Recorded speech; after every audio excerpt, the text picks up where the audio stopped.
Although I believe that our creativity never leaves us, I do know that sometimes it can feel harder to tap into. I don't tend to use the term creative block because a block seems to suggest a solid wall, which we somehow have to break down in order to rescue our creativity.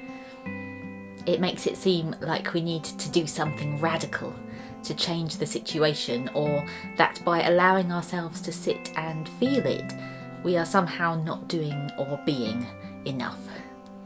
But when I'm feeling less creatively productive, I don't see my creativity as being held hostage.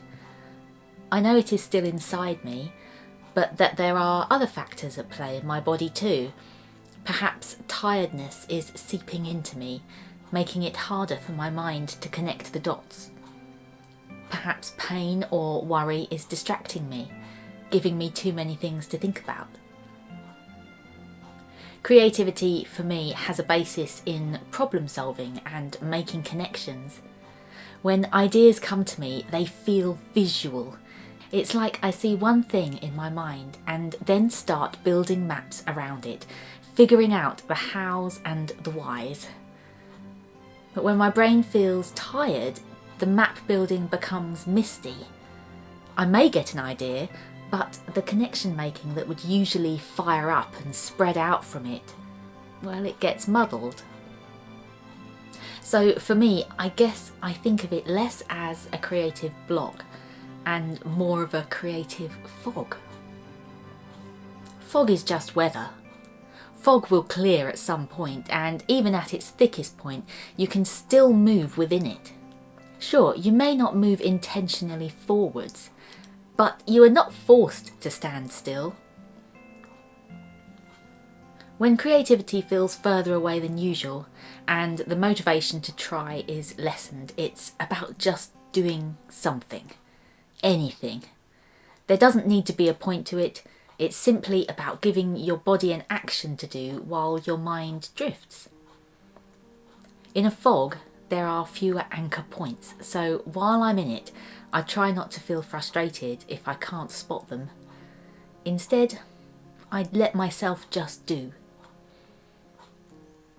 On the days when I filmed this video, I was in the midst of feeling very foggy. My mind and body felt drained of energy, and while I could feel the passing of time and feel the frustration of my unproductiveness, I also just couldn't bring myself to focus. I had creative projects which needed to be worked on, but they seemed to require more brain power than I had to give. In thinking about them, I just couldn't see their maps in my mind, and so I couldn't move them forward. So I went for a walk.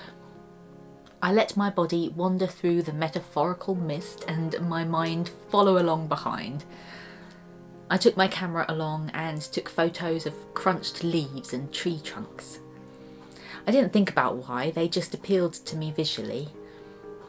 I picked up the odd leaf or twig, popped them in a box and brought them home with me to stare at. I figured I would draw them. No bigger plans than that.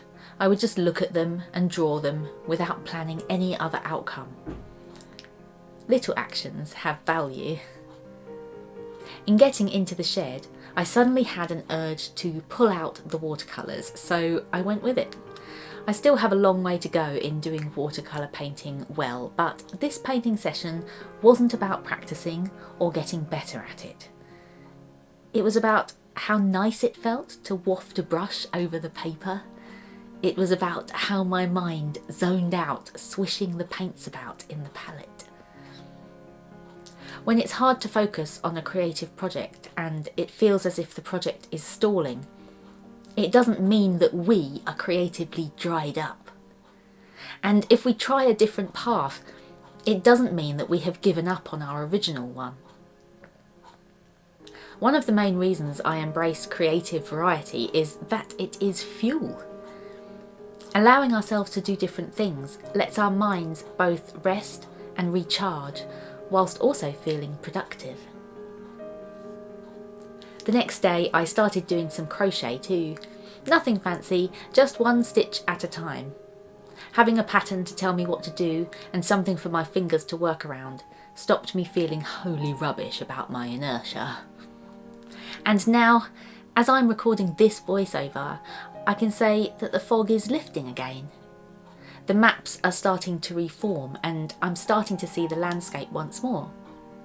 Motivation for my creative projects is returning, as I knew it eventually would. So I guess what I'm trying to say is that if you have creative fogs too, it's okay. It won't hang around forever, and it doesn't have to stop you from doing creative things. You don't have to feel creative to let yourself still paint or sculpt or draw. You don't need to be channeling your muse every time you sing or dance or play guitar. Something you write doesn't have to be profound. Something you knit doesn't have to be wearable. All it has to be is an action, a movement, however small. Thank you for watching this video and for getting this far through. I hope some of this rambling thought waffle has been helpful. If you enjoyed it, please do let me know by hitting the like button. It really does help to support the channel too. Let me know in the comments what you do in the midst of a creative fog. I'd love to know, and I'll look forward to seeing you next time.